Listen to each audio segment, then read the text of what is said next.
We want to share with you what we do know. We're getting scattered information coming in about the planes that have crashed and which planes have crashed where. Here's the latest that we have. American Airlines identified the planes that crashed into the World Trade Center as Flight 11, a Los Angeles-bound jet hijacked after takeoff from Boston, 92 people aboard. That's one of the planes that crashed into the World Trade Center. And also the other plane that crashed into the World Trade Center, American Airlines Flight 77. It was hijacked while carrying 64 people from Washington Dulles Airport to Los Angeles.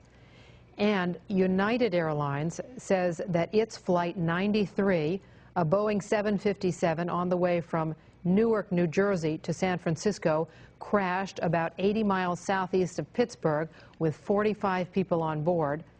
And United Airlines says another of its planes, Flight 175, that was a Boeing 767 bound from Boston to Los Angeles with 65 people on board, also crashed, but United does not say where that plane crashed.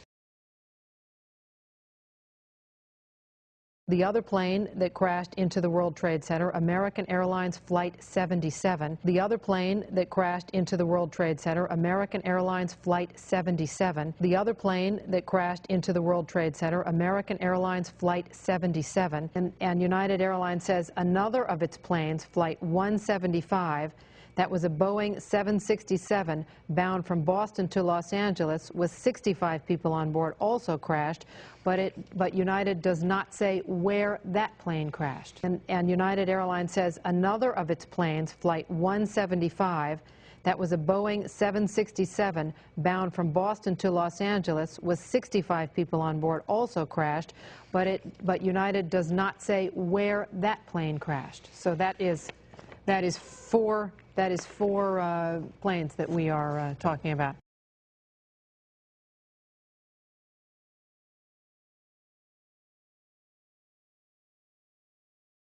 Now, we are hearing from eyewitnesses who were in the area at the time that they saw an aircraft slam into the south side of the Pentagon this morning. There was one eyewitness who said that there were no markings at all on the side of the plane.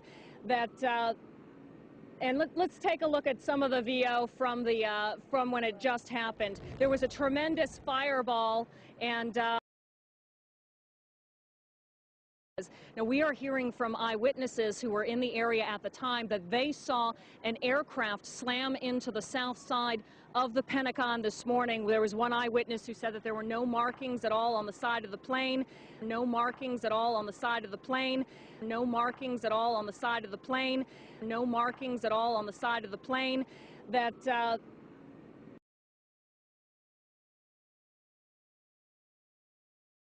When it comes to the other two planes, one of them was later assigned to Pentagon, and the other one was, as you say, that Flight 93. I think these two planes were genuinely shut down by the U.S. government in panic, which followed the September 11. I have no proof of it, of course, but it looks like. Well, the only evidence we've got is in Shanksville, Pennsylvania, where United Airlines Flight 93 crashed, so we're told, at 10:06 on that morning. And the last hero wasn't found on the ground, but rather in the air of United Airlines Flight 93. Before the plane crashed in Pennsylvania, passenger Jeremy Glick told his wife by cell phone that he and his fellow passengers had a plan to resist the terrorists by possibly tackling them. He knew there was a good chance he would die trying. Before the plane went down, he told his wife to have a good life and take care of their 3-month-old baby girl. In the end, United Airlines Flight 93 was the only hijacked plane that day not to hit a major target. Jeremy Glick, a hero who would not live to hear himself praised. But there are also recordings of conversations between passengers and people on the ground during the course of the end of that flight. Look, this was just a kind of fake evidence produced later to cover up the story.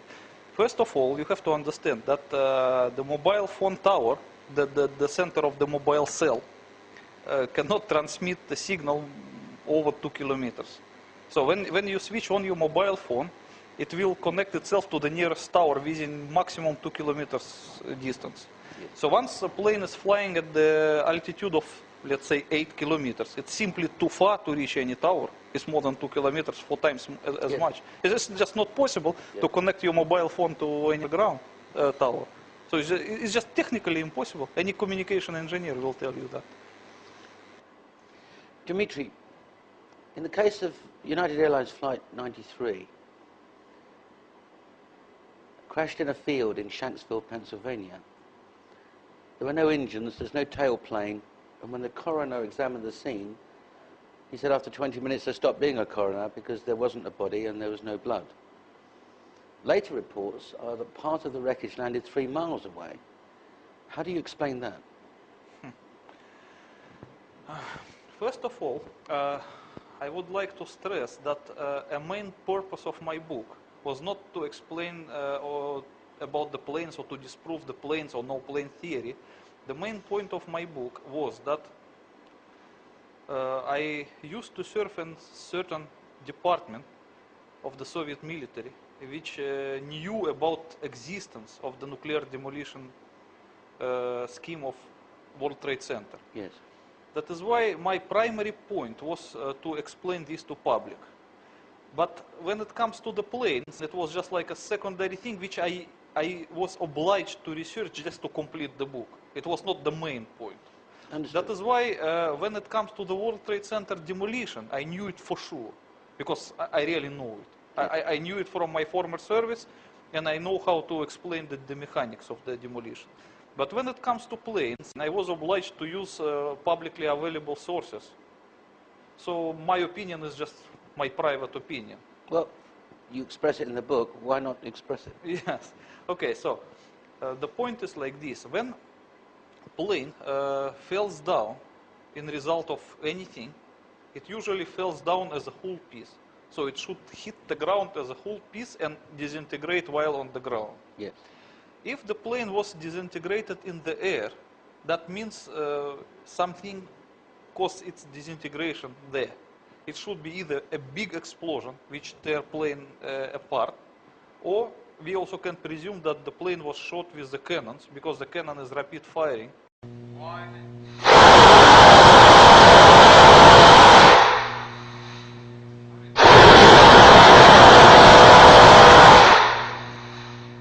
And it might cut for example, the wing, or another wing, the tail, and the plane will just be disintegrated in the air.